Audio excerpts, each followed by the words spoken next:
We're live. Hello. Hi. Hello. Okay. Apparently, we don't get better at this after 7 years. Well, I think we should do our usual.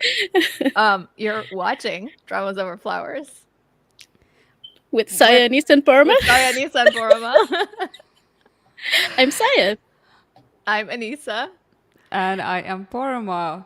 And this is the start of our 8th year in podcasting. But technically that was last month. But this is it's been a long time. We've been doing this a long time, and so we are doing what we always do, which is celebrate with you guys with a live stream, talking about K-dramas, which might just sound like yet another episode of Dramas Over Flowers, but it's not, because it's live and we are extra awkward. You can't edit this out. No, sure can't. It's all in. It's all staying in. Hello, Shadow of Winds. Hi, Shadow Winds. Welcome. Hello. Welcome. So we are going to dive into the topic for today, which is, stars reunited, like K-drama reunions. But before we do, we're just going to, I don't know, just chit-chat for like a few minutes. Yeah, well, just give people a Breeze. chance to join and get here. And also just reflect on 7 years. Oh my gosh, guys, 7 years. That is worryingly long. Too many years. I don't know that I've ever done anything for 7 years. Well, maybe not. That's Apart not from true. education, School, right? yeah. Other than school, I don't know that I've done anything for 7 years. Never had a job that long. So Yeah, it's pretty wild. it's we honestly don't know what this even means or signifies at this point. Every additional year is just like, how are we still doing this? Somehow. We haven't dropped off yet. Yeah. While we are talking about how abysmally old we are, how, like, if you guys are on here and you're watching and you've been watching dramas for a while, let us know how long you've been watching dramas. Like, we want to know how long you have been in drama land. And also, have you been listening to us for a while? How long has that been? Like, Yeah. And Let how us long all have we? feel old. Yeah. How long have we? So I'll go first. I've been watching dramas for 15 years. Wow. 15 years for me this year, which, like, I realized that a couple months ago. I was like, oh my God. Oh no, 16. Because I realized that I had miscounted when I started watching dramas. I thought it was 2009, but it was actually 2008. And I went back and did some like detective work around like what was airing and what I remembered and what was the earliest thing I remembered. So it's been 16 years for me. Oh, that's Which is long. crazy. That's like a whole person could have Right? a better life. they could be driving a car in United States where they let you drive cars at stupidly low ages. But yeah. Yep. I started driving when I was 15, y'all. I wasn't allowed That's to too touch soon. the steering wheel till I was 18. What is wrong with you guys? It was only with a permit. I mean, I didn't have my full license. Oh, Shadow of Wind said, I joined in with my fascination of Dio and watched It's Okay, That's Love. Oh, that was such a good drama. Oh, and he was good. And he was really good in that. Yeah. That was the first time I like noticed him. I was like, Yeah. oh, this kid can act. That was a He's really stupidly difficult talented. role. Yeah. It was tough. And I think it that was like his His first role, right? Yeah. You did so discovered well. us in COVID. Shadow of Wind said, I think I discovered your pod sometime in the COVID lockdown. I don't exactly remember. Oh, those were some times. Those were At least our some audio was strange- pretty good then. Was Yeah. it? Yeah, it had I improved mean- a lot at that time. Yeah. Compared to 2017 Yes. and 2018, yes, definitely. Yeah, you missed our like in the basement underwater era. Oh no, I think they First did. added. Oh, you listened to our back catalog. So maybe you didn't miss it. Oh man. It's we you shouldn't have. You should have just like left those be. Oh no, we shouldn't No, but say no, that. we appreciate. We still That's- did good no, work. any listens are very appreciated. Bad That's audio, like- good that's- content. That's real love, if you can look past the bad audio. So that's very appreciated. That is true. While we are, appreciating the years we've been doing this, I kind of wanted to. So, Saya came up with the topic for today's discussion, and She did. she did. And She's been regretting it ever since. why we think it's a good one. I like it, but also because drama reunions. Like when you suggested it, I was initially like, yeah, it happens, but it doesn't happen that often, right? Like it's not something that's very common in drama land, because in my head I was contextually comparing it with other industries I'm familiar with, like Bollywood, for instance, or even like Thai Lakorn dramas, where reunions are like kind of, that's like once something has worked, that thing will be replicated like infinitely. And so why? Okay, yeah. So my question is why? Why did you decide on this topic? Oh goodness, I wasn't prepared for this question. Why did I? I just began to notice. This is, I guess, one of the beauties of like being in Dramaland for a long time, is that you How start long? Because building. you guys both Oh. avoided my question. 2012 for me, so Okay. that's like 12 years. Yeah, I 12 think years. it was early 2013 for me. That's what we Mhm. established, right? I mean, it was kind of late 2012, but also I kind of immediately gave up, but then came back in early 2013. So For our listeners, we had very intense, deep conversations spanning days and maybe even weeks, figuring out the exact dates of these things. I think I ended up going back into like email we threads have from 2012, pinning down the thousands exact day. of emails exchanged over the last decade and a Oh, half at this man. point. That's And so funny. Saya was like, I will find the exact date when I recommended this drama. And then, like repeatedly told you guys to watch it. You ignored me. And then you started watching something. And then you dropped it. And yeah. So I've even early got the 2013. emails where, like, when K-drama Anissa and I first met, forensics. right? And then I was telling Borum about, I met one of the writers, at Drama Beans, and she seems nice. And then And then before we knew it, we were doing a podcast together. isn't it crazy? It's Yeah. crazy. I think about like actually I don't want to think about that right now. But sorry, I derailed you from talking about why you chose this topic. I just Right. was like, So my question was getting you end ignored, up having this very sort of intense mental catalogue of every drama you've ever seen. And then, when new news comes out and things start pinging in your sort of mental catalogue and your cross-references start happening, you're like, oh, weren't they in this drama before? And I think at that time, like a bunch of casting news had come out of, oh, this person, it has been cast to like in this new drama with this person again, and you're like, but I think it was the Jang Nara drama that was probably at the forefront at the time. The Family? yeah, that Yeah. one. Unbreakable Bond, yeah. And because that was a big deal. Sorry, that was a big deal even when they did Fated to Love You, which we live watched, I believe, because that Fated to Love You was itself a reunion. So like they're this really interesting case of like over the span of like I don't know 15, 20 years, nearly 20 years, they've worked together multiple times. And then like there was we're going to talk about all of these later, but there was also the really fun ones where you have a casting that sort of sends you back to a project those two people were in before, like Dr. Slump. Oh, I think at that time I had suddenly found out that Yoon Park and Park Hyung-sik had also acted together before. So that was... I'm kind of going into our actual topic now, so shall I just jump into them? Yeah, I let's think we jump can. into it. Yes. Yeah. So what happened is we brainstormed after I brought up, let's do this topic. We kind of tried to get together all of the occasions of reunions that we could remember.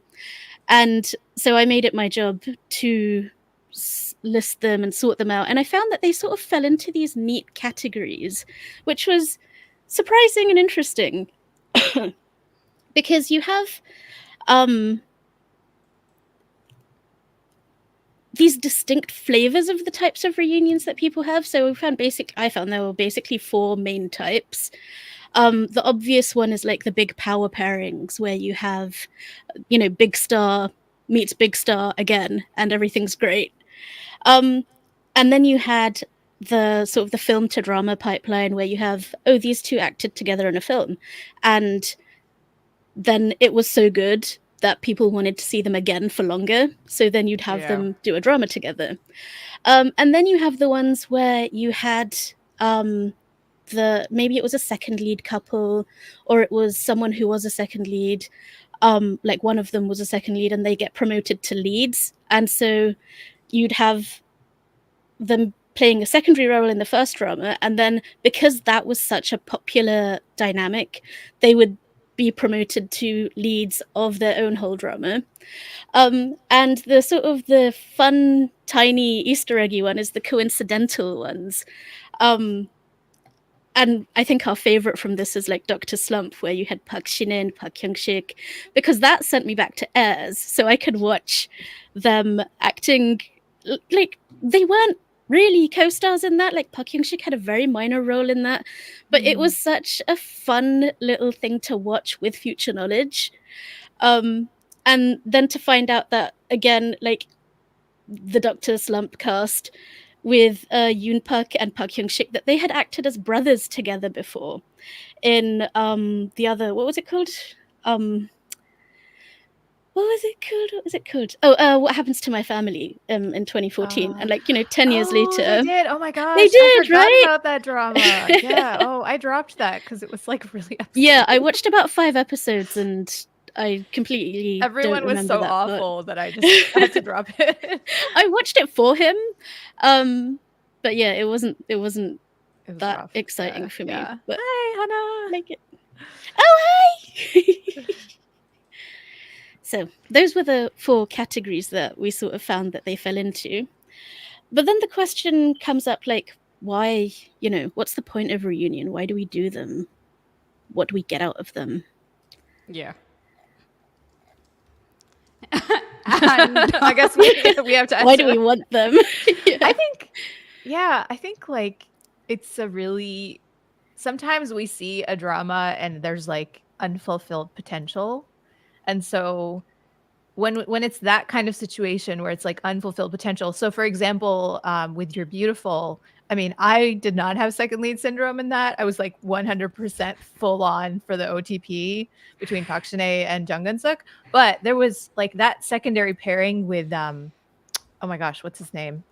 Younghwa. Jung Younghwa. Yeah. It was really popular. Like people really loved their dynamic. So it was like really fun for them to then see them then be the leads in Heartstrings. Unexpectedly good. It was unexpectedly good. We were not, like, you have to understand, Heartstrings was just like, it had a story that was cobbled together with cliches, but somehow they were made it really work. cute. Yeah. They somehow, I mean, I think like I didn't really like them in Youre Beautiful, and I really liked them in Heartstrings. And do you remember like Park Shin-hye got into a car accident? So like there was so She much. did? Oh yeah, she got into a car accident when she was filming. So like there were times where like she had to be sitting for filming, so they had to like change the script to like accommodate for that. I mean, that was kind of a troubled production. Added the injury into the plot line. They did, that's right, because she had the cast, right? So they had to like create a plot line in there. So yeah, I mean, the writing was pretty thin, but the music was great, which is good because it was a music drama, and like obviously like they cast a musician. That song is still one of my favorites. Nonnege Panassu. Oh my god, good song! It's such a good song. Yeah, and I can listen to that any day. But the weird thing is, like, it had to be something that fans on some level wanted, right? Because I can't really fathom that. Like, when it was my gateway drama, Youre Beautiful.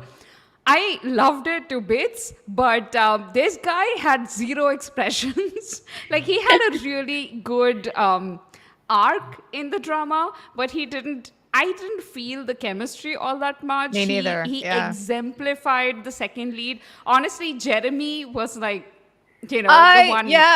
Jeremy broke my heart. He was like, he was like the real second lead in my mind. I was like, Jeremy. Oh, that's so funny because although I was 100% like with the OTP ship, I also did have that sort of broken heart over Shinu, Younghwa's sadness. Like he deserved to be happy. For the most part, I felt that. They're obviously towards the found end. him annoying. To be honest. Towards the end, I kind of, I felt less sorry for him. But for a long time, I definitely I didn't even know what second lead syndrome was then. It was my first drama. But I was like, this boy, I need them to be happy together forever. But like not in this drama, because in this drama it's only Hwang Tae-kyung. Yeah. So that's kind of the thing, right? It's like when you have something where you like a drama where you see a potential for a pairing, but they're not the main pairing, and then they come back and it kind of fulfills that, oh, like what could have been kind of feeling. And I think when it really works, then it's really satisfying. So I think that's one reason that we can like want them and enjoy them. What do y'all think? The interesting thing to me is that the Jang Nara and Jang Hyun pairing, like most people would know them from Fated to Love You, right? It's only while like discussing this particular pairing and Family, the Unbreakable Bond, which they released earlier this year, late last year. It's only while discussing this that I realized that they had a release even before that, Successful Story of a Bride Girl. I hadn't watched that. I tried, but I struggled. I think I haven't seen it, but I remember people talking about it. So when Fated to Love You came out in 2014, there was some talk of like, this is a reunion. It's really interesting that they've reunited like almost every 10 years. Because Successful Story of a Bright Girl was 2002, Fated to Love You is 2014, and now like coming back together in 2023, and it's like they've kind of grown up. Like it's like they're marking their careers like every 10 years, which is kind of cool. It's hilarious and it's cool, and of course the fact that they've worked together in several dramas by now means that they are really comfortable with each other and their acting styles, which is something that Saya found in an interview with the director as well as the actors, and they were discussing that comfort. But what I find fascinating is just that people loved this pairing in like Fated to Love You is the one that is like an actual classic, like people really remember it. So when this one was announced, Family Unbreakable Bond, like people were excited to have these two come back together, but it's just a matter of it didn't matter. How do I put it? Like just bringing these together didn't automatically bring in the audience. And that is also true for another really famous reunion, which is the Goblin reunion, right? Like when you had Yoona and Lee Dong-wook coming together after Goblin in Touch Your Heart, it wasn't that, like, I remember that very like vividly because I was such a huge fan and I was so excited about Touch Your Heart. We were all so scared of it being like a cash grab and just not working. And I remember that the majority of the conversation around it at the time was simply people being afraid of it not working. Like they were going to ruin this pair for us. Why are they doing this? This is clearly a cash grab. It's never going to work. And I don't remember that. How do then you were not as invested as I was, Saya. No, I was in the weeds. Oh, and there was so much cynicism around this project. I was totally confident that it would be amazing. You were confident. I'm saying like public opinion in general was basically that it was not, Yeah, I mean, I was kind of nervous. And I mean, it turned out great. I think it was... Yeah. It was excellent. I was so impressed. I was really happy with it. But yeah, I mean, you because it's like that thing of like, what if you can't recreate that magic, right? And sometimes when you have like secondary characters, there's a lot of magic. And when they become a main lead, you lose the magic. And so like, I was also worried about that because Goblin was the first time that I'd really enjoyed Lee Dong-wook's acting. Yeah. He hadn't really had a strong history of acting, even though he had been a leading man for a long time. He wasn't really known for his acting, you know what I mean? But he was great in Touch Your Heart. I mean, he really pulled that off. So, and of course, Yoona's, a queen. So, and they used Yoona so well. And they used her so perfectly. Yes. But you know, one of sort of the kind of genius move that Touch Your Heart had was that it treated it almost like a sequel to, you know, like Their Next Life from Goblin, which I thought was really neatly done. Like it understood why this casting had to be like Absolutely. this, and it Yeah. knew what Yeah. we wanted from it. And Yeah. you And it know, gave us exactly what we were looking for, which is like exactly. very hard to do and doesn't happen very often. So Yeah. Because it could have overshot and gotten like overly trite and not, you know, and just been like all sugar without any kind of, you know, the emotional resonance that you yeah. wanted, but it had all of it. So Or sometimes what they'll do is like it's almost like stunt casting where like people the production are like, oh, we know this pairing was really popular. We'll cast the actors in this new drama. And then they kind of lean on that and they don't put in the work to actually like make sure it's a quality drama. They're like, oh, well, it's popular. We can just lean on that chemistry, which is honestly kind of what they did with Heartstrings. They really leaned on the reunion and they didn't yeah. really work that hard on the writing. And I Yeah, think it I was actually saved because the cast and the music it was not well written. I didn't actually really like Heartstrings that much. Apart from loving the music, I didn't really like the drama. It wasn't. I will disagree. I loved it so much. I rewatched it. Well, at least 2 more times after Wow. Okay. rewatching I it. didn't love it that much. I enjoyed it a lot, but like objectively, it wasn't that high No, quality. but good you have to drama. understand, we didn't have that many college K dramas at the time. That's true. So this one was like refreshingly new simply because it had that college thing going where the kids like they were college age, like at least close, like Younghwa wasn't he was older, but you know what I mean, like the actors, they looked college age, because before that anytime we had like anything college related, it was like 30 somethings pretending to be younger. Yeah. So But you're this right. College was nice. dramas just aren't that. Even until now, like high school dramas are so much more common than college dramas. So I'm always excited when there's a college drama because So I like those. Hannah is saying in the chat, because we are talking about her honey Lee Dong-wook, agreed. Although I would say that I'm still waiting for you to finish the sentence. Come on, Hannah, type faster.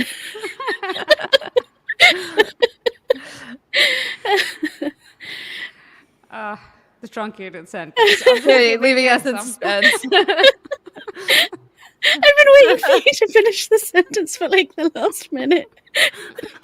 So I was like, I'm not listening to y'all. Oh, that was it. That was it, I guess. That wasn't even a sentence. Oh no, although I would say that, okay, I got the inflection wrong. I thought that was, although I would say that, and then there was going to be another part. In fact, it was, yeah. Okay, I got you. Yeah, she would say that because she's here representing for Lee Dong-wook. I was I Goblin when we were discussing the outline for this like stream episode. Yes, thank you. And I was like, I'll use asterisk. These people are too stupid. I'm sorry.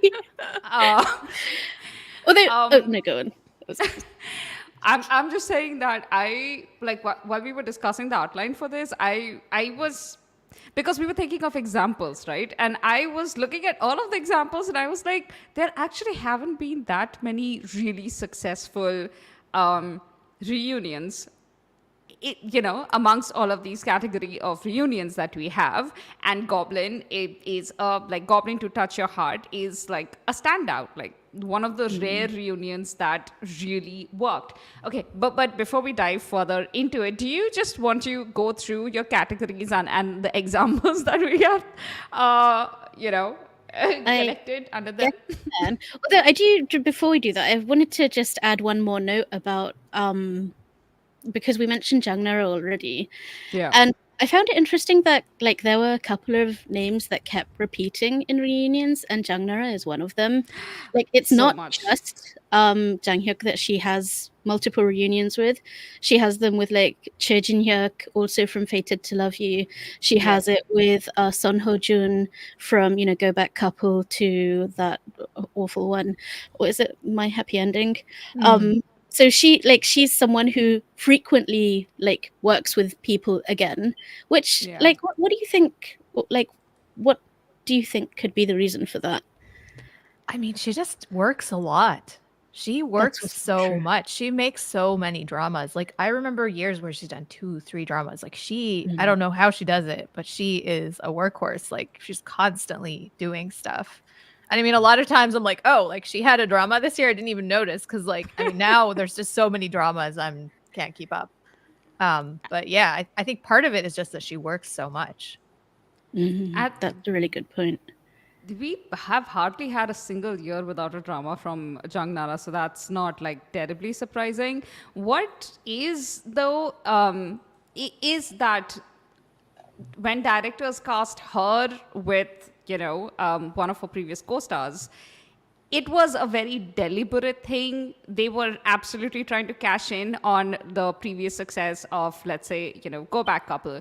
And that, I find that interesting because again, like, there aren't too many stars, like star pairings, who are so bankable that they would just like, the main promotion of the new drama would be like, look how we are bringing this beloved couple back. With Jang Nara, we're both with Jung Hyuk and with this actor whose name I keep forgetting. Sun Ho Jun. Sun Ho Jun.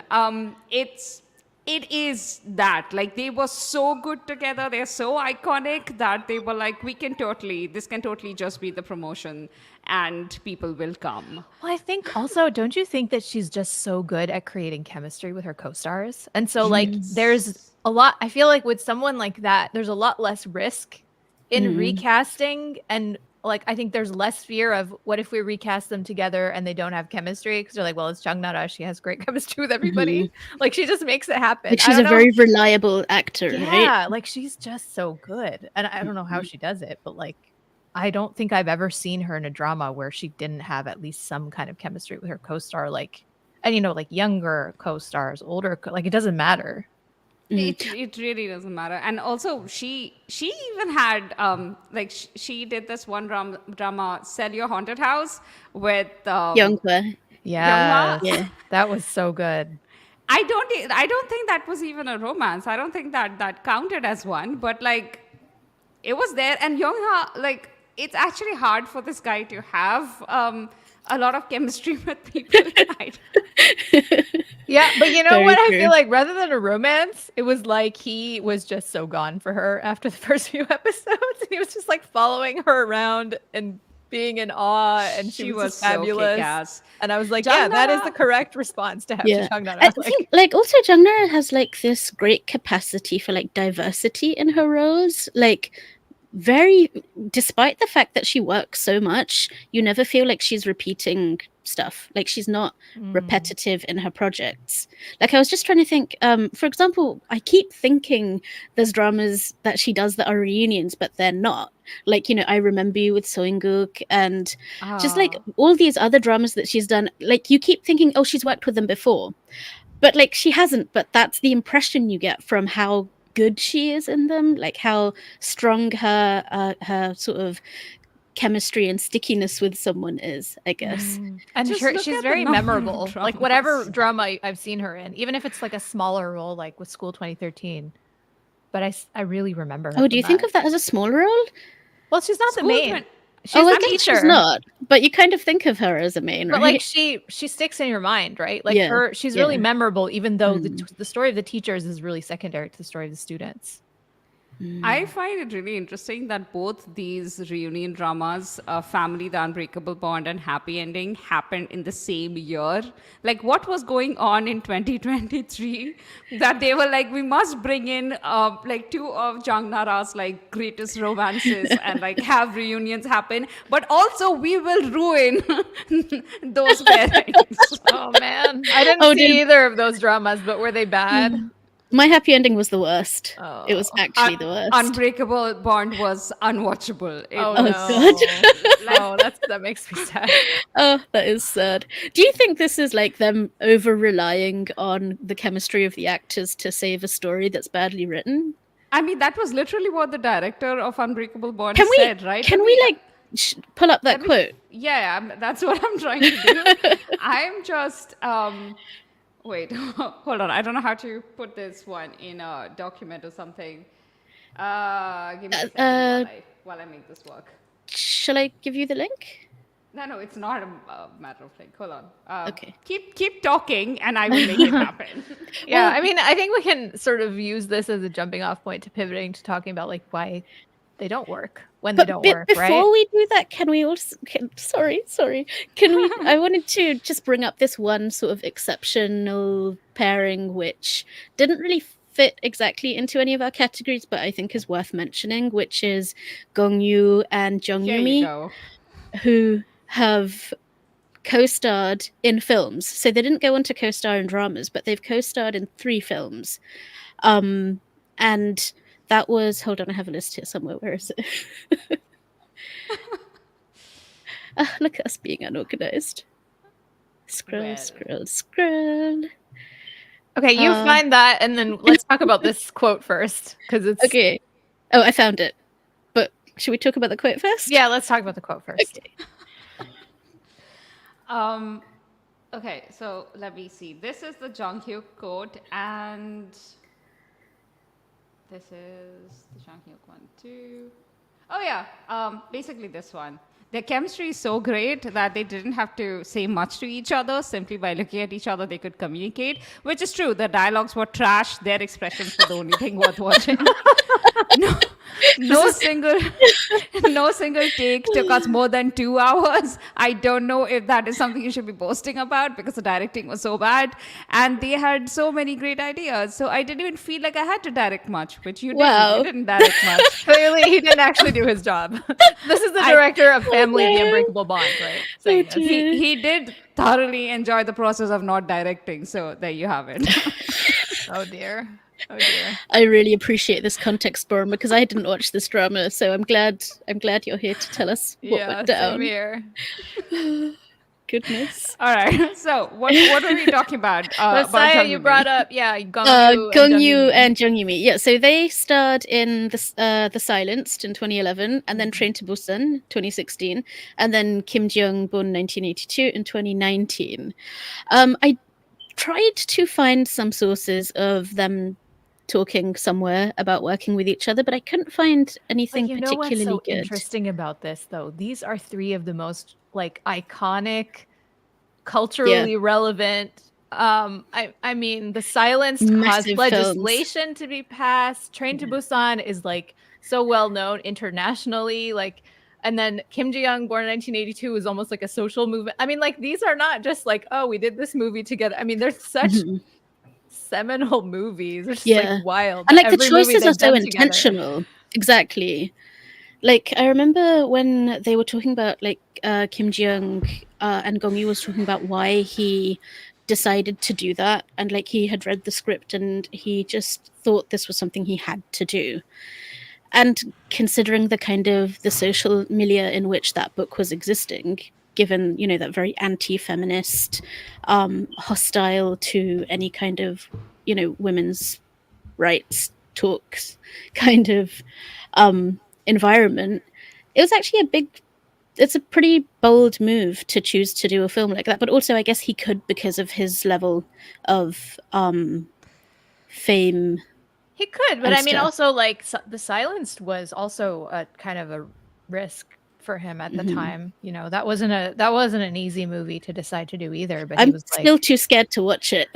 yeah, I mean, same. I haven't watched it because the subject matter is so. I mean, awful. so if you aren't familiar with The Silenced, it's basically the true story. But I mean, they've fictionalized it, but it's the story of this school, I think, for disabled children, where the people who are running it really terribly abused them. And so like after this movie came out and it was huge, there was actually legislation passed to like better regulate these types of institutions. But it was, I mean, I think like both of these 2 actors really choose their projects carefully, or at least they have in their later careers. I've seen Gong Yoo in some pretty terrible stuff from his early career. I still remember this one drama called One Fine Day, which is like, I watched it because I was in my Gong Yoo Can Do No Wrong era. My gateway drama was Coffee Prince. So then I went and just watched everything else that he had ever done.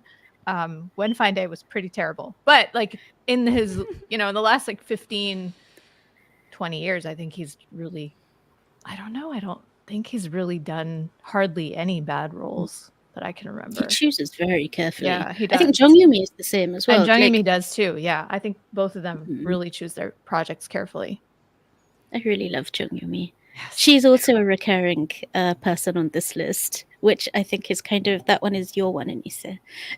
Yeah. Well, so I mean, her and Eric from Shinhwa, they did Que Sera Sera in 2008, and that drama destroyed me. I will never be the same. Like it left an imprint on my soul. They were so, you know, like sometimes you watch a drama and you see a relationship between two people, which you're like, this is so intimate, like emotionally intimate, that I feel like a little uncomfortable because there's like, it's such a raw kind of relationship. I mean, this was also a very dysfunctional, like there were a lot of dysfunctional relationships happening in this drama. It was a very intense drama, but they were electric together. I mean, it was incredible. So when they came back in, I think 2012 with Discovery of Love, I was really excited, but I was also nervous. Because I didn't know if it was going to be that good, and it wasn't that good. I mean, it was okay, but I wasn't 2014, sorry. So that was a disappointing reunion for me because it didn't give them enough to do, to be quite honest. Like it was just a very kind of mediocre script, and it didn't live up to their potential and their talent. What was the reunion? Discovery of Discovery of Love. Yeah. Or romance. Discovery of Romance. Yeah. Right. Or yeah, I think it's known as both. Yeah. Yeah, I couldn't. I tried to watch that not because of Eric, but because of Sungjun, because I had a phase right after. I think I Need tried Romance. that too. I mean, we all had a Sungjun phase after watching what are they calling it now? Shut Up and Let's Go. Shut Up Flower Boy Band. Yeah. Yeah. That too. But for Shut me, Up and Run, I think they call it now. For me, it was I Need Romance 3. I really like curly head. White Christmas. Yeah. But yeah, you guys are right. Like Jang Yoo and Gong Yoo's reunion that worked out really well. And also it goes like directly opposite to my theory about why drama reunions succeed, but we will come to that. No, let's come to it now. Let's talk about it. I want to hear your theory. Oh, okay. Yeah. So my theory is basically like when you take a pair, any pair, but especially like a pair that has romantic potential, and you bring them into a new drama, I find that it only succeeds if it's a romance and a well-done romance. So like with Goblin to Touch Your Heart worked out really well. The heartstrings, your Park Shin-hye and Jonghwa's reunion from second lead to like main lead, that worked out really well.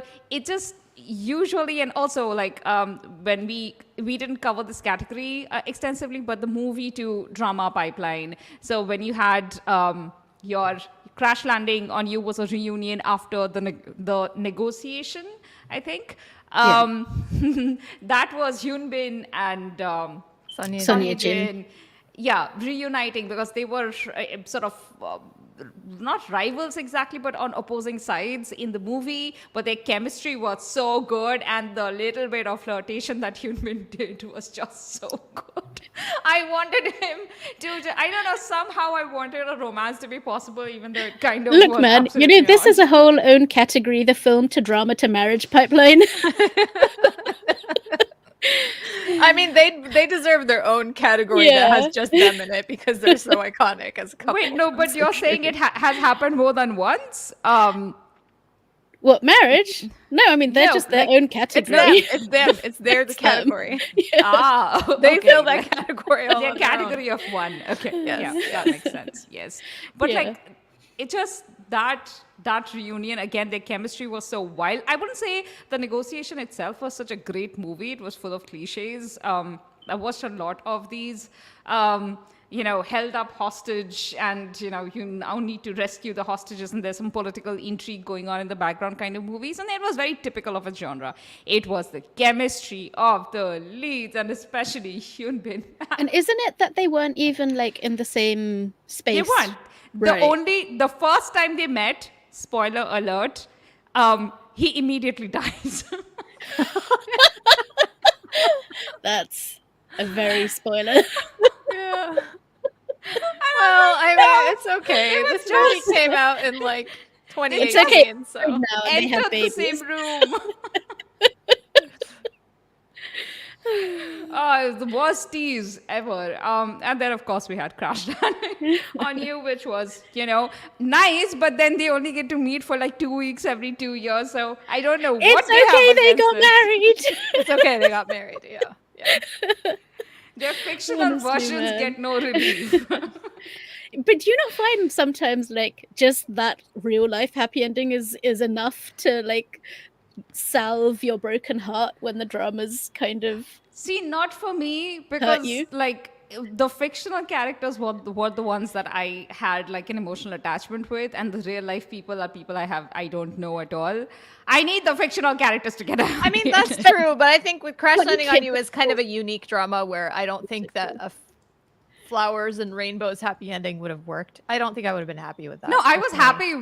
with, like, even the ending they got in Crash Landing on You was privileged as heck. Like, nobody else Yeah. could So, have I mean, that's like swung as it. happy as I could have stomached given what was happening in the drama. So Yes. I think we that is kind of got true. the best of both worlds with that, and then them getting married in real life. Anissa, you're confusing what is justified for the story and what your heart wants for the pair. It's true. No, I'm not confusing think it. it's I'm just just saying, like, I'm happy with how it happened in the drama, and I'm also happy with how it happened in real life. I'm Best of saying both the real worlds. life does not matter. Like, they're people I don't know. These two Barber are just wants to be To unhappy. you, okay, yeah. Listen, Captain Ree and Seri are people I know. Like, they are the ones I know. I know. I don't know Hyun Bin, and I don't know Son Hyun-jin. I don't know those people. But you have this is why you have to suspend your I think you have to suspend your belief at this point, not your disbelief, and just be like, you know what, they are the characters. So it's real life is fiction.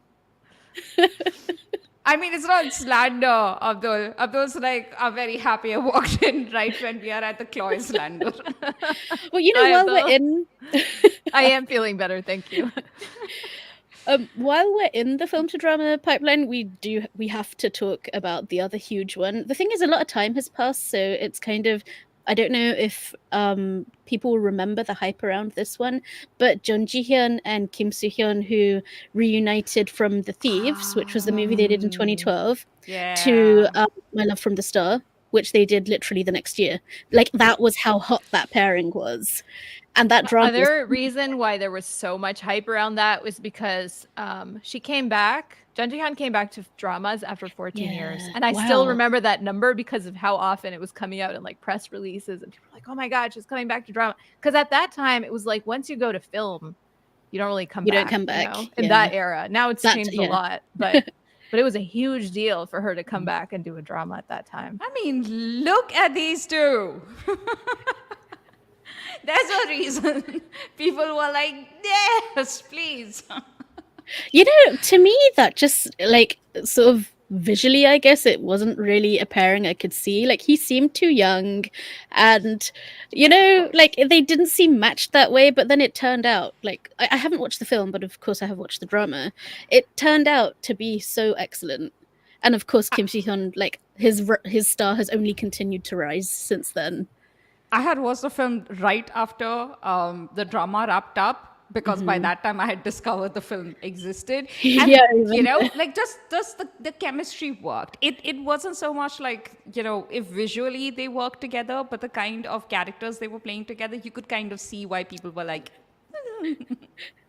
maybe.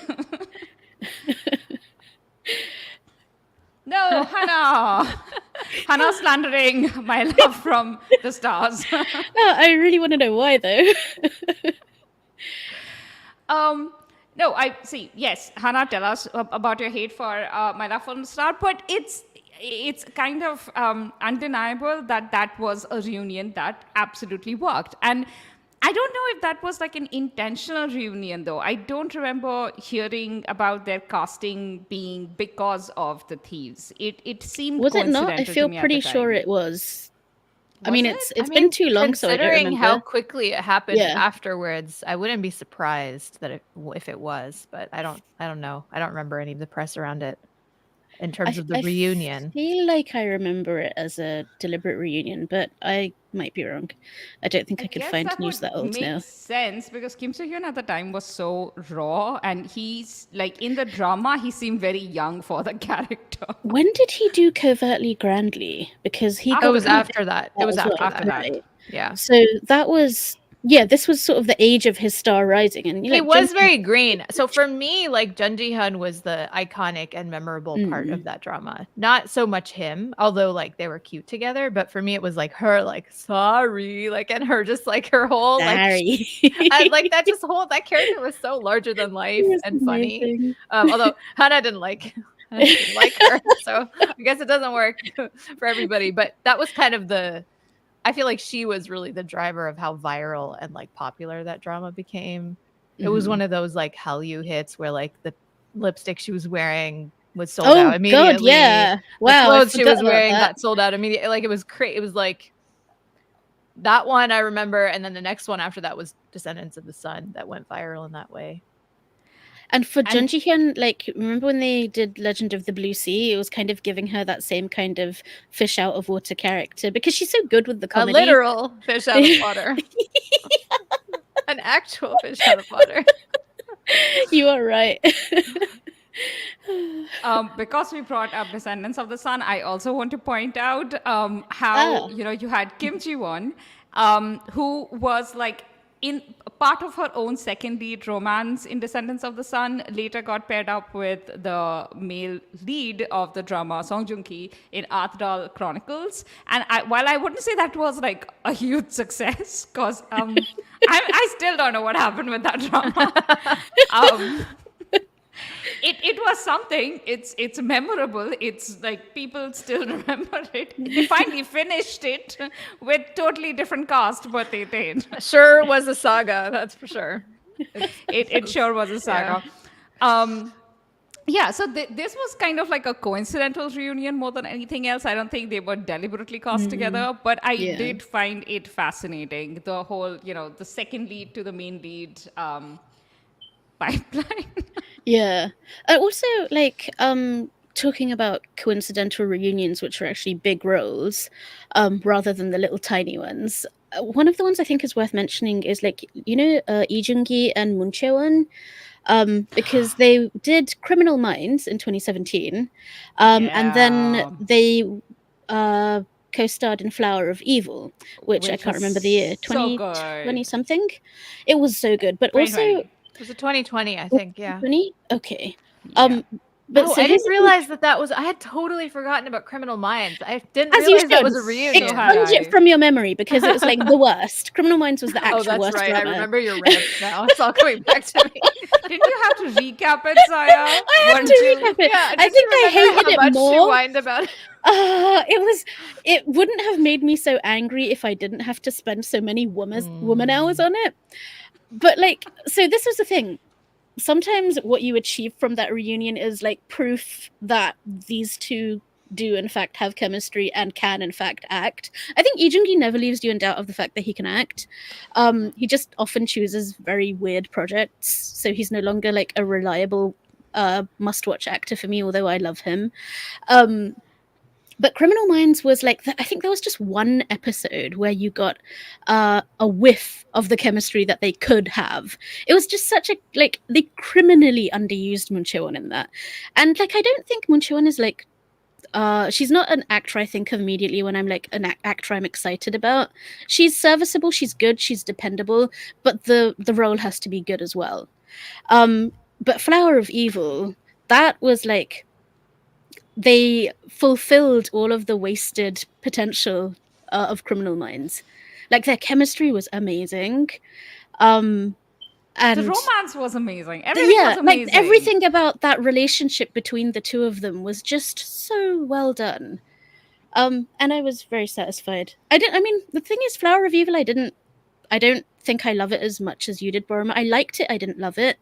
But I will say that that central pair, amazing. Yeah, I watched it recently, and I actually skipped episodes 13 to 15 because I was getting so frustrated, and then I just watched the end, and I was happy. Like, the end was good. I didn't need that whole, like, that resolution of the murder plot. Was just, I was very annoyed. I have to watch it in like 2 tranches. The first time when I was trying to watch it, I think it had been too hyped.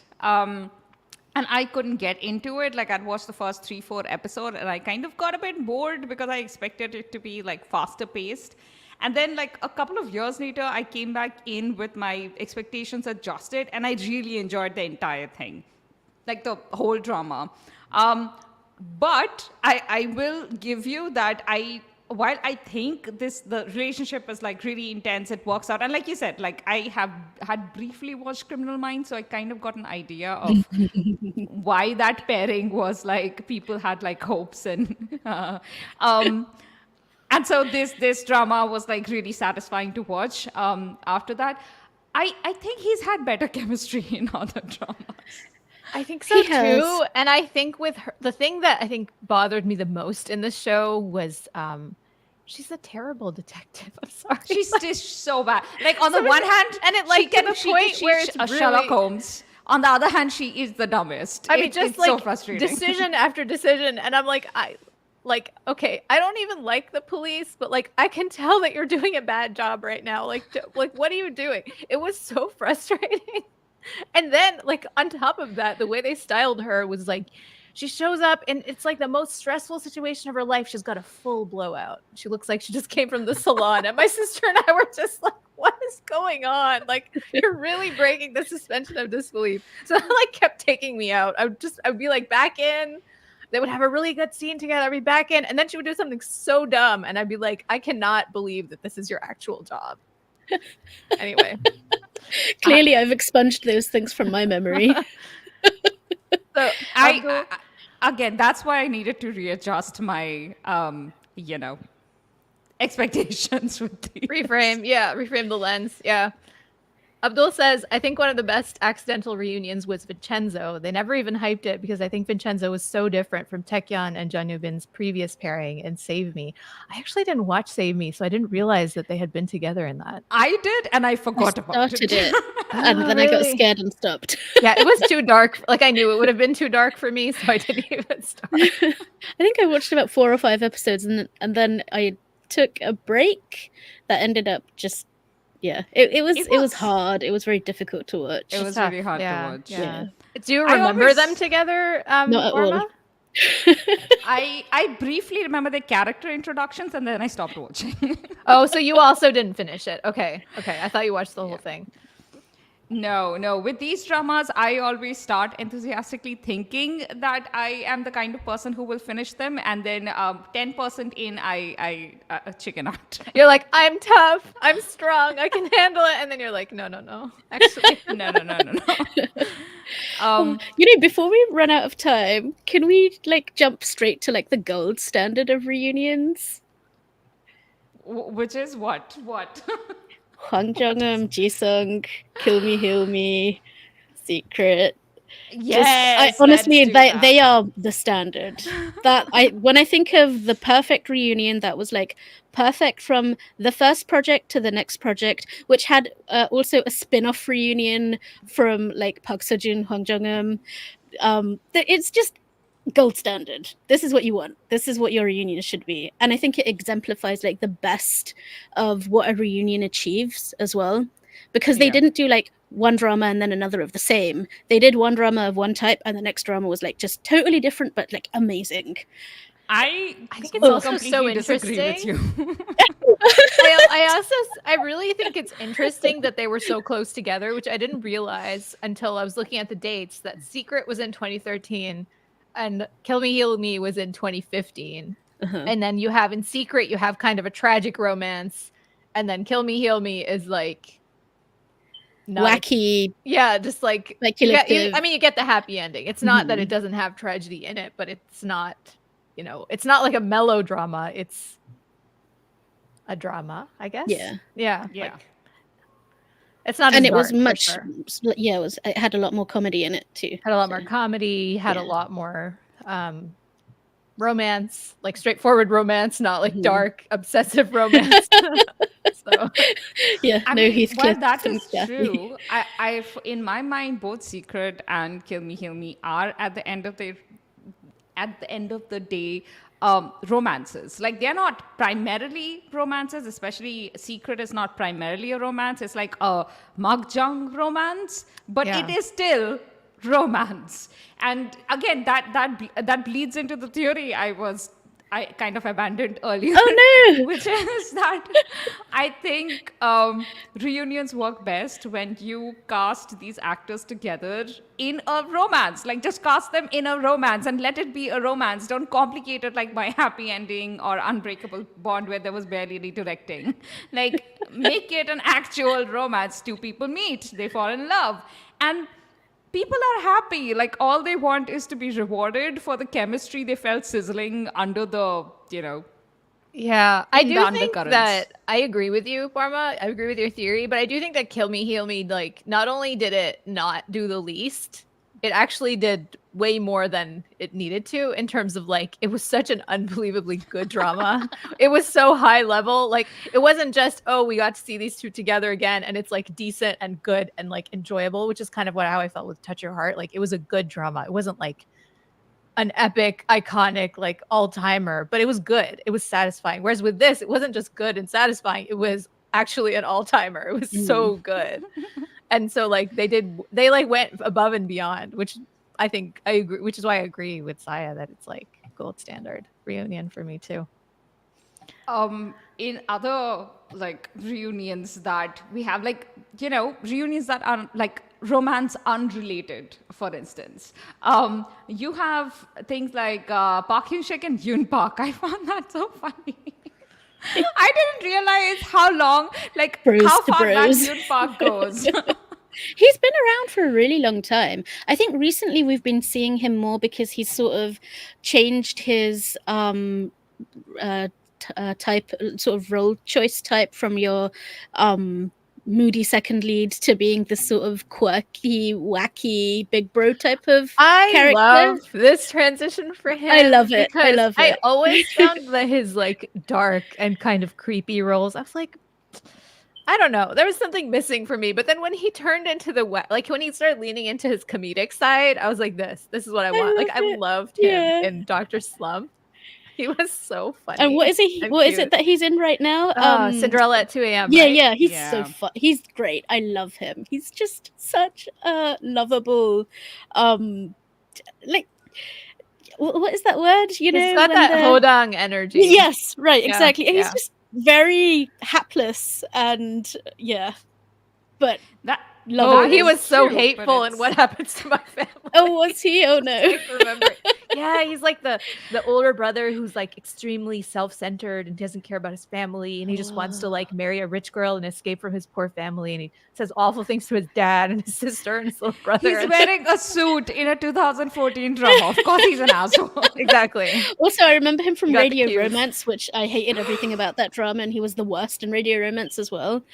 So Dr. Slump is when I changed the way I saw him, because that character was just a new type of character for him. Wasn't he the evil ex-fiance in yes. Forecasting Love and Weather too? Yes, he was. Even though he was kind of hapless there too, he wasn't like completely evil, which was I only watched a couple of episodes, so I only saw the evil part. I didn't get to the hapless part.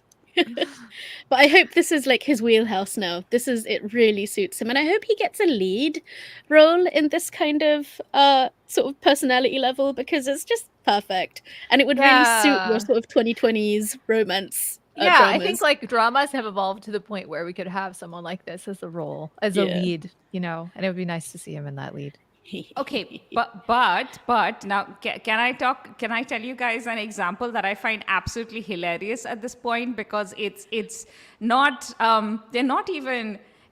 they're so clearly I don't know what to say about this. So No Gain, No Love, right? That's still airing. It still has a few episodes left, like I think 2 more weeks left. Their second lead couple has Lee Sang-yi and paired with Han Ji-hyun, okay? And there is a novel that Han Ji-hyun's character writes.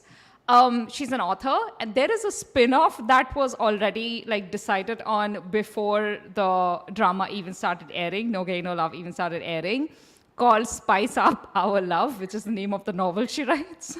And it's a spin-off that has it's going to start airing as soon as No Gain, No Love finishes. It was already in the plans. The entire plot is the author falls into her own novel.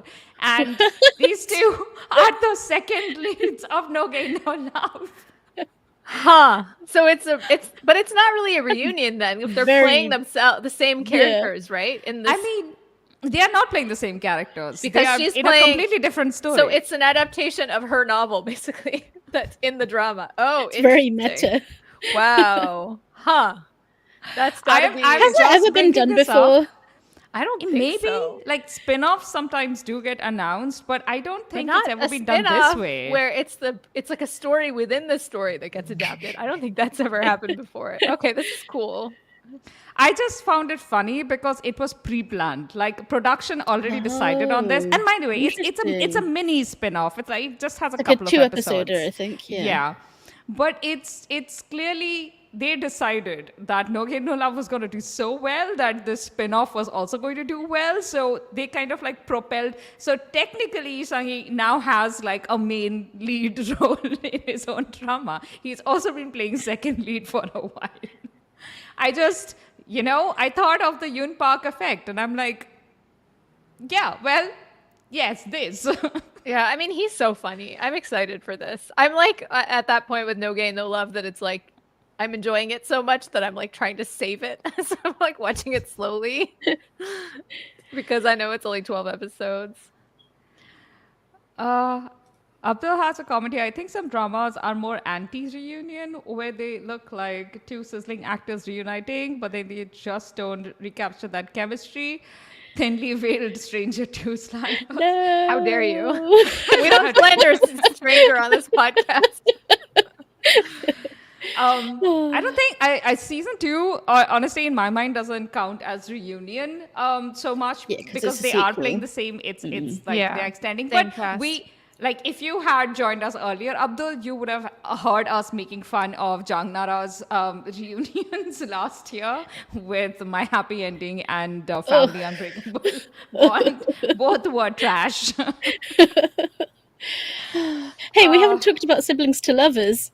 Oh no, do we need to talk about that? Because I don't really want to. Okay. Like why is this a thing? It's just because well, there's 2 dramas we've got under there. We've talked about the Park Seo-joon, Hwang Jung-eum from Kill Me, Heal Me to She Was Pretty, which was a horrible reunion. Like, She Was Pretty When was we talked was about pretty. this, I totally miss it. well, I mean, we I talked about Kill Me, briefly Heal Me. mentioned it, yeah.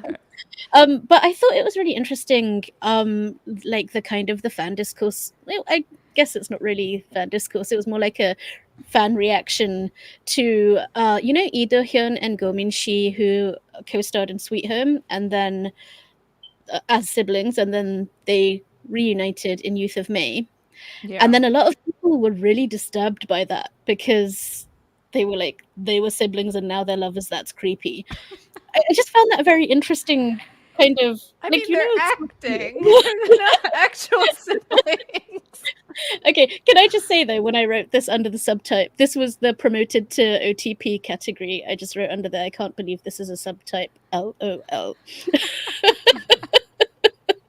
Yeah, I mean, I don't think I ever needed to hear the phrase siblings to lovers uttered in my presence. I'll be honest. It's just this is very uncomfortable.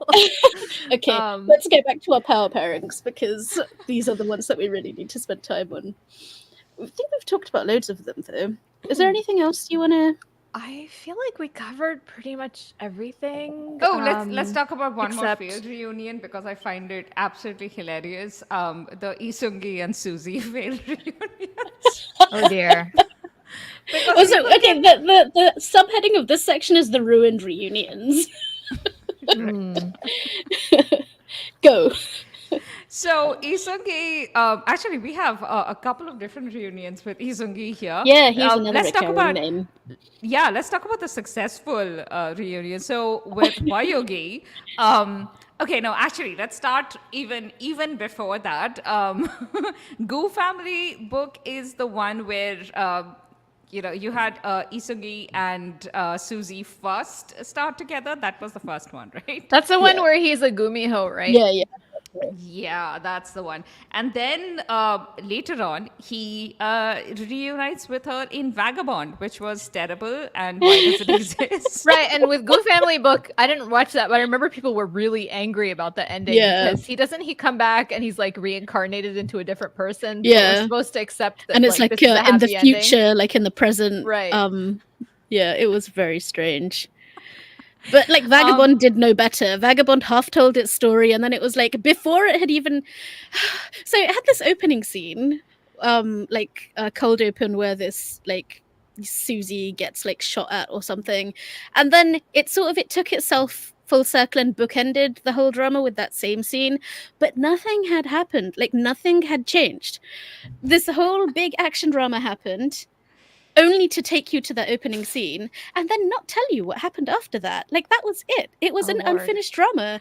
It was a waste of 16 hours. This was like one of those early Netflix productions where they were all like, "Oh, action, action," and I Make don't it know, dark maybe they and thought, gritty and yeah. The prestige. thing is, Yeah. it could have been good if they had finished telling a story.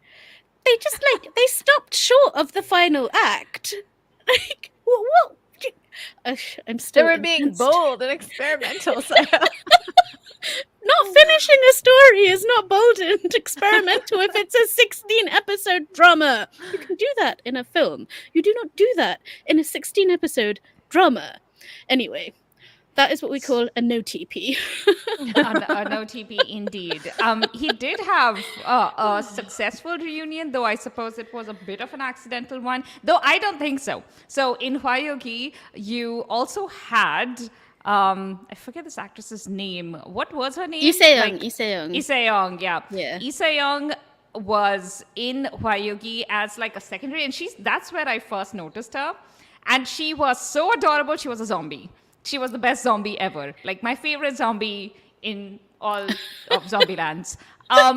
She was great. Anyway, so Lee Se-young, and she was just like a kid. Like she had the mental capacity of a kid, her character.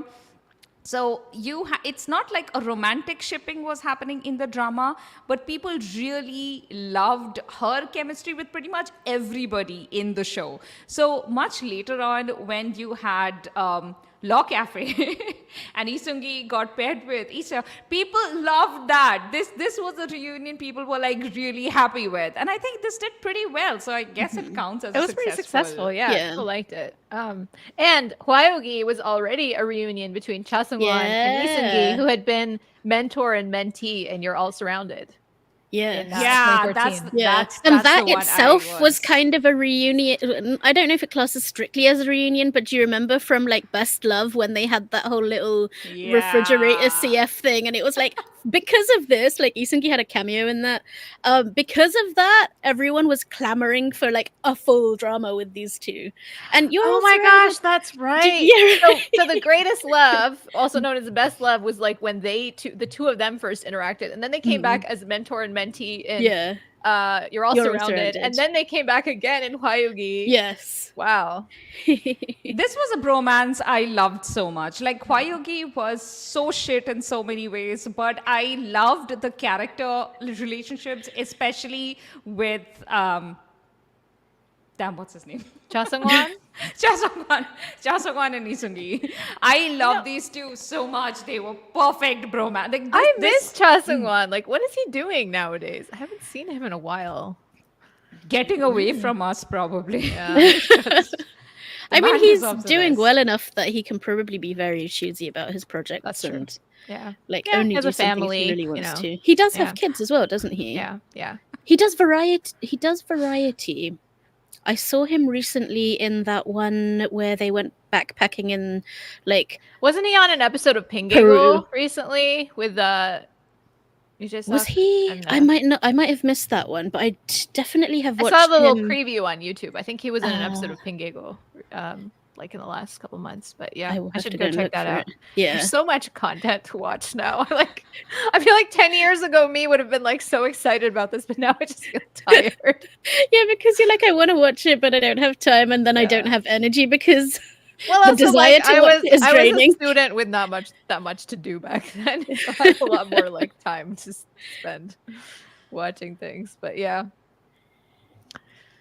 I'm trying to find out the name of the variety show. They went with like Yojingu and other people. They went trekking in like quite like Peru or something, like Aztec ruins and things.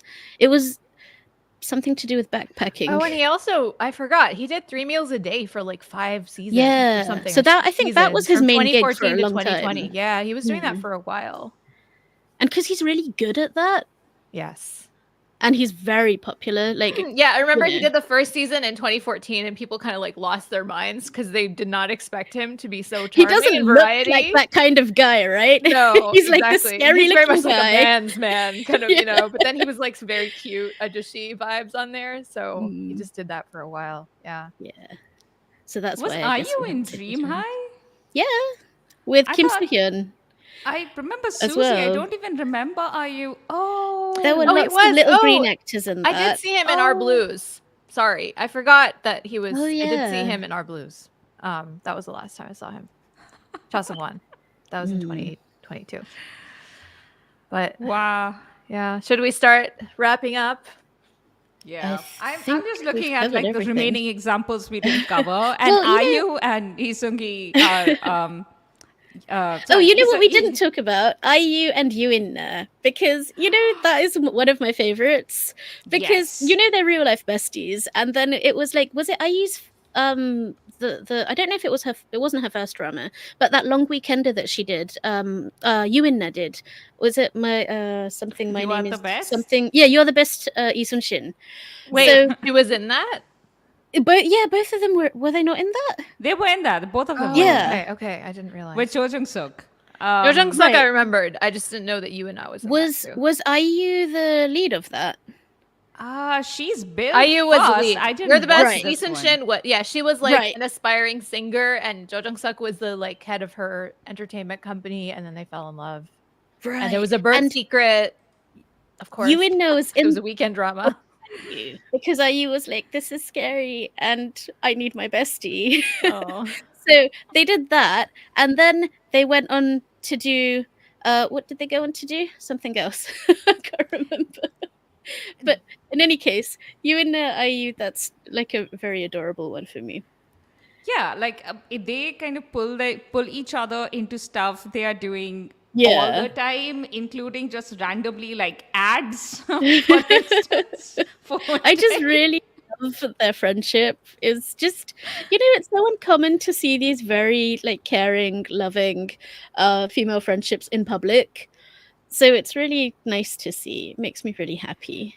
Especially in the entertainment industry, women are so often like pitted against each other. Yeah, and so like to see two women who are in the entertainment industry being so like unabashedly ride or supportive of each other. Yeah, really absolutely. Nice. They like genuinely love each other so much, and it's really heartening to see. Like you have them like. I think it was Yuna's manager who was getting married. No, it was IU's manager who was getting married, and Yuna and IU were both there to just be like the people who are like doing the management of the entertainment of the wedding guests, and I don't know. I was melting. But I might have been wrong about it being a reunion, because I don't think it is. Oops. I mean, they're reuniting all over television. I think this is true. Like, yeah. IU had like a double bill episode of IU's palette with Youre as well, which like I think that's her only double bill, because of course, bestie. Yeah. Can we, briefly, one of the things we didn't talk about that much was like the genre shift between reunions, because like what we often find in a lot of the power pairings as well is that the first drama is one genre, and then it will like sort of shift for their next project, and they'll try a different genre. How do you think that works out? Like, does that work, or? I think it doesn't work, but I think that the reason they do that may simply be that either the directors at work or the actors involved don't want to be, typecast into that kind of role together. They want to try something different if they're going to work with the same pair again. They want to they don't want it to overlap too much with the previous pairing, because then what's the point, right? I think then it they can mess work. it up. Yeah, I think it can work. Like, it worked with Ji-sung and Hwang Jung-eum. Like, they changed. But did the it work genre. with anybody else? Because I'm thinking of like, after My Girl, you had the Lee Dong-wook, Lee Dae reunion, which was a disaster, and everyone was so excited about it. But then I also, like, in the list that like we were putting together, it seemed like when if they did really well in like a traditional rom-com, and then they would try to move it into a mellow, and that's when all goes sideways. Like, nobody wants to see these. I think if you go happier, that's kind of the key. So the thing Yeah, also like with Goblin. Goblin, to touch your heart, you're going happier, right? They had a tragic romance in Goblin, then they went to a rom-com. I think that works because you're also fulfilling the disappointed desires of the audience, which, like, they're like, I really wanted these two to be happy together. Yeah. What was the one that you were mentioning, Porma? The leads of My Sweet Mobster, where they were together. I don't remember. I didn't watch the previous drama. Characters, like they were not together so much. They were just secondary characters in the background, and then people remember their chemistry. Oh, I've forgotten what that wasn't Save Me, but it was something. Was it? I have to look. It was a dark. Yeah, I think it was one of those dark culty dramas. It was one of those dark ones. So nobody actually ever gets happy endings. But people remembered their chemistry. Really, I don't honestly know if they Save Me season 2. They were in Save Me. 2. Yeah. Save Me does serve up some really great pairs somehow. But yeah, I have no idea if they got paired together because of that. But I think that was probably in the back of the casting director's mind. Oh yeah, how did we forget to mention Kim Dami and that's right. Cho Shea? Yes. So that's another. Pratibha said Kim Dami and Cheo-shik pairing did great with the genre shift. They went from enemies in the Witch movie to lovers in Our Beloved Summer. So again, it's like going happier. Yeah, because if you really like the chemistry of like even the antagonistic chemistry between a pair, and you have a tragic ending, which you're okay with for that story, but you're still like, right? It's like that what could have been kind of thing, right? Like, oh, it could have been. But if you take like a happy couple who had their happy ending and you take them into another drama and you put them through shit. Yeah. Why? Well, I think so. I think an interesting one that could have done this, but it failed, was we had, Eric and Jung Yoo-mi in Kesara Sara, which was 2007, 2008. And like, they had a very dark and dysfunctional relationship. It was kind of like an obsessive kind of love, similar to Secret vibes, although not quite as dark as Secret. And so my hopes for Discovery of Romance was like, this time it's going to be a rom-com. It's not going to have any dark, depressing things. It's not going to be twisted. And then he shows up in her life when she's like dating someone else, and it becomes like a cheating story. And I was like, I don't want this. I just wanted them to have a cute rom-com together. Like, this is what I've been waiting for like 10 I didn't years. want them to end up together. I just thought that was wrong. I was like, no, I was rooting against them, and that's not what you want. Like, it wasn't good for them to meet each other. I think even like in the drama, it's like a reunited lovers situation. So already I was like, no reunited lovers. Like, the meta stuff is already enough. It was just like, these people never should have met again. They never should have gotten involved with each other again. Like, I'm not rooting for them. Yeah. So that was like, it could have been better if they hadn't written the story in that way, and it just been like a straightforward rom-com, but they didn't do a good job. Yeah. But before we start wrapping up, I have one final pair to talk about, which I think worked. Like they did well, and it was definitely a successful reunion. I mean, I don't think it was again deliberately cast together. I don't care. It was great to see them together again, and that was. In Secret Garden, you had Oscar. And Oh yeah. You stuck at Lee Jong Oscar. Suk. Yeah.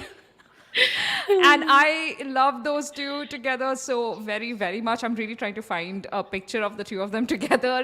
And that was unbelievably beautiful, Lee Jong Suk. He was so young. And I so think that's the pretty. first time we saw him, right? So so Yeah. in Secret Garden, he plays this like young musician and he's like in love with Oscar, who is what's the actor's name? Oh my gosh, I can't remember the actor's name. Wait, it was Yoon Sang-hyun. Yoon Sang-hyun, yes. yeah.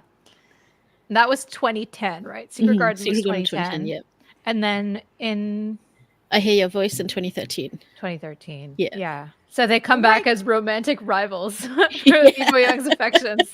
Guys, this hairstyle though, just Oh, I mean, Oh, that was so 2010. oh, that's so I 2010. hate it. No one had foreheads.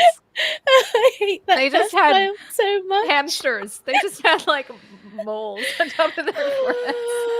I hate It's just an this hair the animal. most. It's like, it's absolutely hideous, but like it was so nice to then see them as romantic rivals, but also kind of really sweet together in I Hear Your Voice, because it was never a case of like Lee Jong Suk's character was still like a young boy in this drama, and you had Oscar's character. I forget the actor's name. Yoon Sang-hyun. Yoon Sang-hyun. Yeah. Yoon Seung-hyun's character still treated him as a teenage boy who sometimes needs help, sometimes needs guidance. So I really liked that, like somewhat like adult teenager relationship that this drama still retained. So I thought this was definitely a successful reunion. Okay. I wanted to bring two of Abdul's comments forward before we shift to the very end. One is that he talks about genre shifts. Create great shift in dynamics. Two dads in Sky Castle are opposing villains in Doctor Prisoner, and dynamics are so different. I never watched Doctor Prisoner, so What's Sky Castle? what? You didn't watch Sky Castle? No, It's yeah, like one of the most it's on the iconic- list. It's on the list, but the list is like yay long. So- Oh my god. Anissa, I think we need to kick her out. Kick me now. out. This is just I- it's so wrong. I deserve to be kicked out. The other one is Abdul talking about like J dramas on Netflix, and they're just the fans being well served across platforms.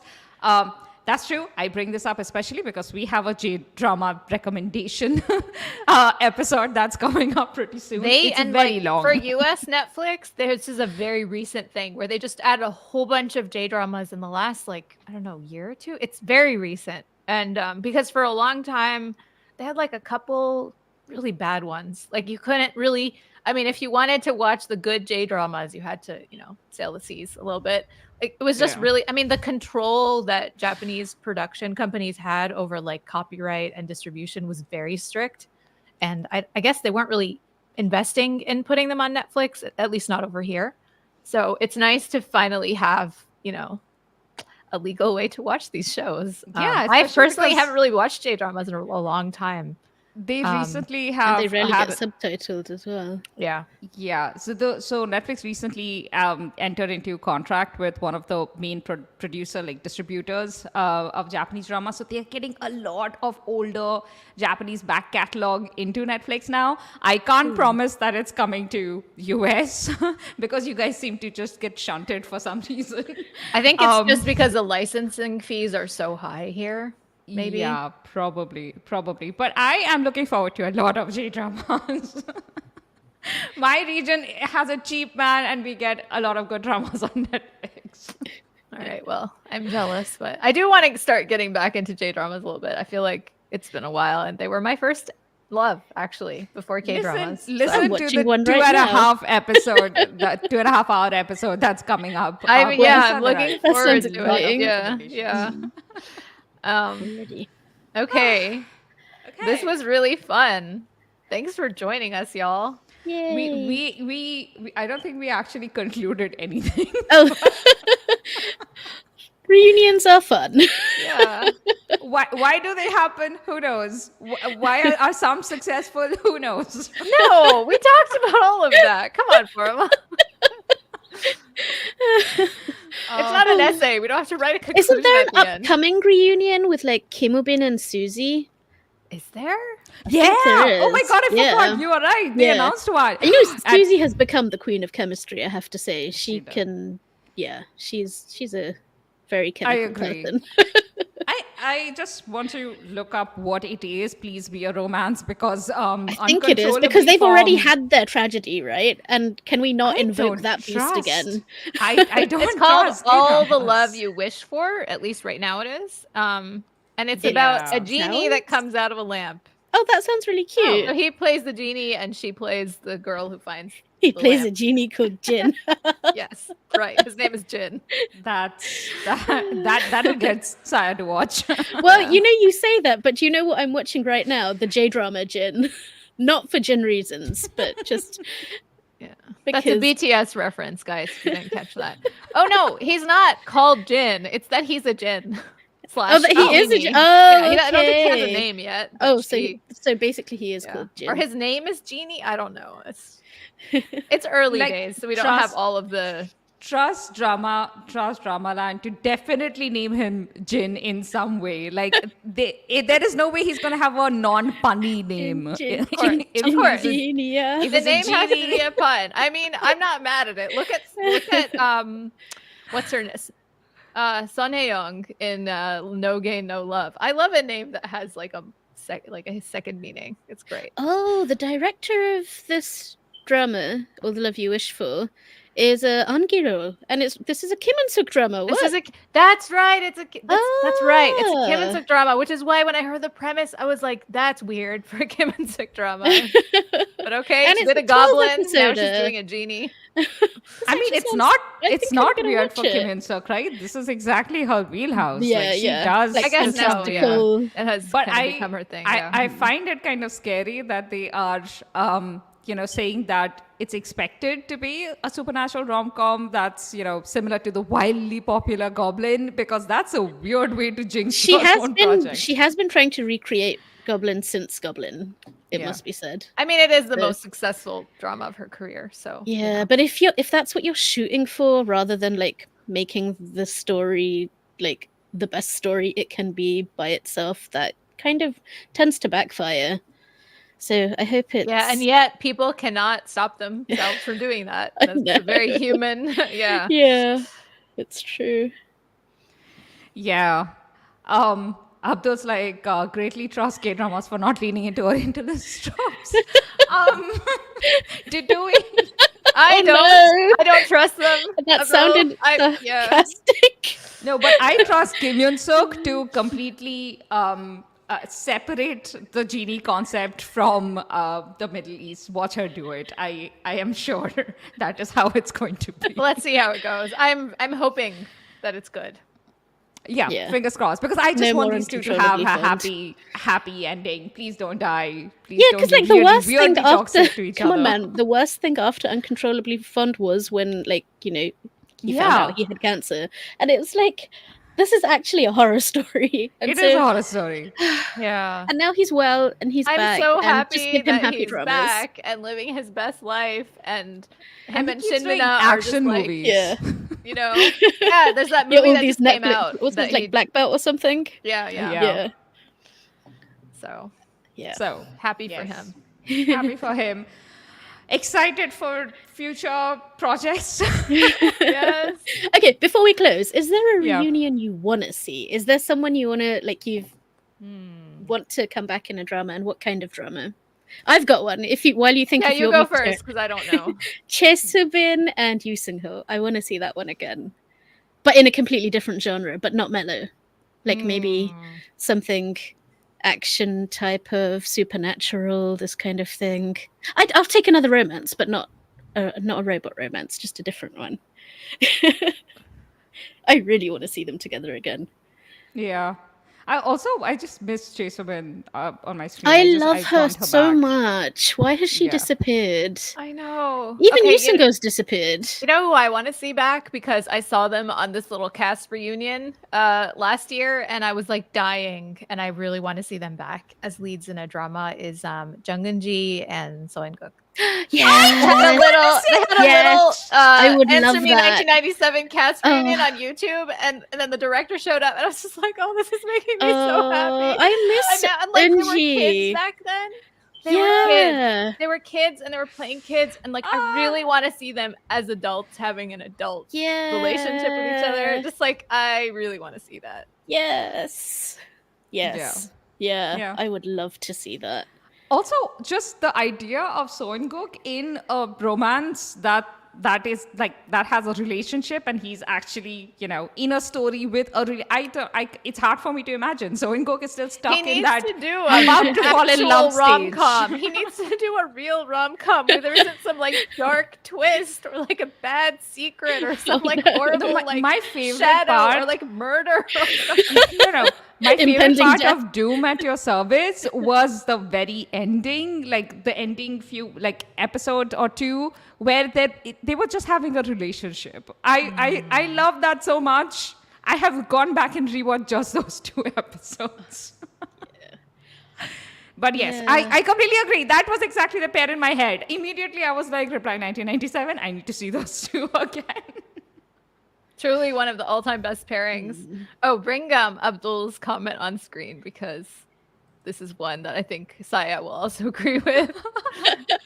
Abdul said, need a Ji Chang-wook and Song Yoon-ah reunion in a story where they are not interrupted by a quote-unquote female lead with the personality of drying paint. I largely agree with this. However, I feel like Ji Chang-wook as an actor has kind of lost my trust. So Sad. Yeah. I'll Can't always really have argue with that one though. But also, I think Yoona is not. Back then, she wasn't she's a better actress now than she was then. But I don't think that they did have a very mismatched energy. It didn't work. It's hard. And Song Yoona was just very complex. I mean, Song Yoona is the powerhouse of an actress too. That actually has so much charisma that poor Yoona. I mean, how can she compete with this? That? Actually, if they did this drama, I would watch it, or at least I would intend to watch it and maybe check out a little bit. But I sort of no longer trust Yu Chang-wook's drama choices. I haven't trusted them for a long time, but I trust them less now. But this would be an amazing pairing because he's still excellent and she's amazing. Just give them something really solid. Did you watch his hospice romance? Most of it. I didn't get around to finishing it though. I mean, I thought I enjoyed it. I did enjoy that. I just feel like he does one good drama and then one bad drama that annoys me so much that I'm like, oh gosh, Ji Chang-wook, can you just pick good dramas, please? Lee Jung-gi is the same.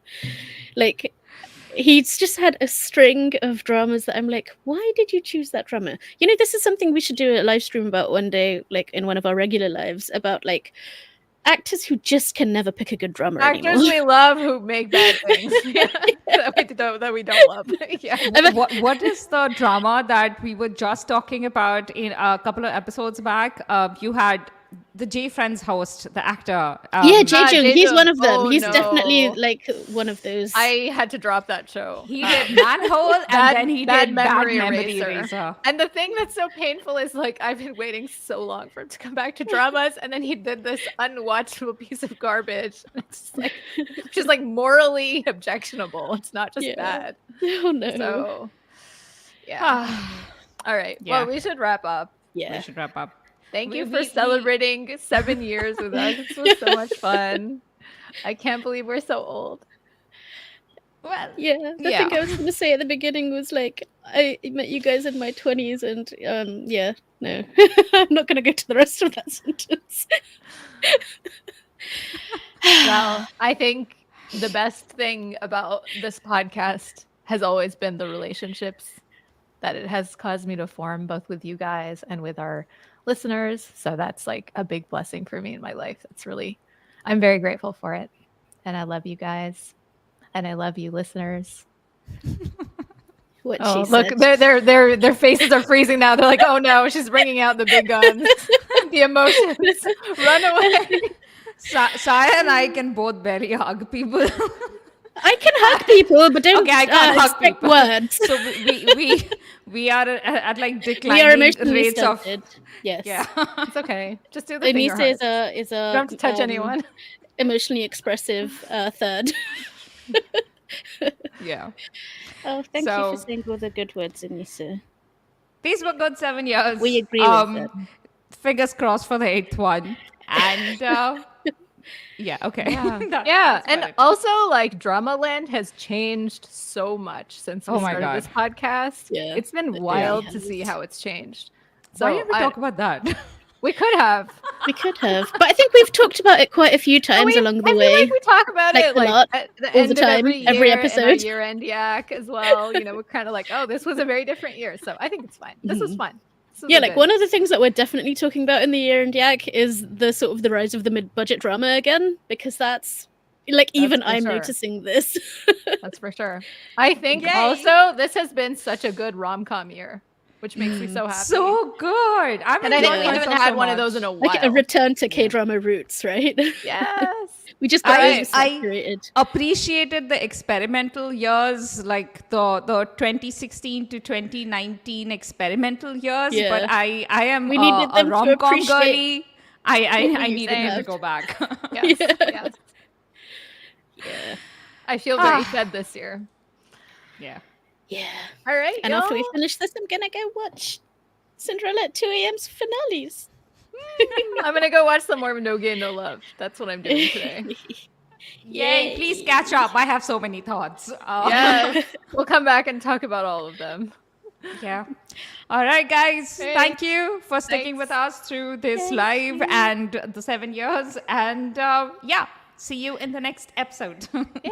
And see you in the next Yay. live stream. Yay. Bye. Bye.